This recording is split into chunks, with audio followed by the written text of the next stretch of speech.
Hello అండి, Vinayaka Chavithi special మోదకాలు అయితే తయారు చేస్తున్నానండి. ఒకసారి మా స్టైల్లో చేసుకోండి, బాగుంటాయి. ఎప్పుడు ఒకేలా కాకుండా ఇలాగ ఒకసారి చేసుకోండి. దీనికోసం అయితే 1 కప్పు పిండి, 1 కప్పు వాటర్ వేసుకుంటున్నానండి.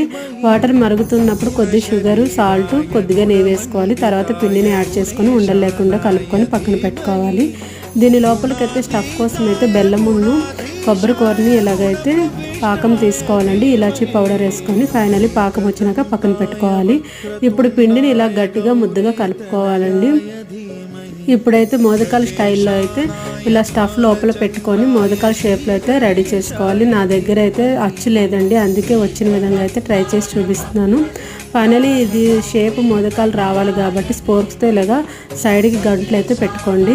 వీటిని స్టీమ్ చేసుకోవాలి కాబట్టి పొయ్యి మీద వాటర్ పెట్టుకుని ఇలా చిన్నది ఏదైనా పెట్టుకొని దానిలో పెట్టి ఒక 10 మినిట్స్ అయితే స్టీమ్ ఇవ్వండి. ఫైనలీ మోదకాలు అయితే రెడీ అయిపోయాయి.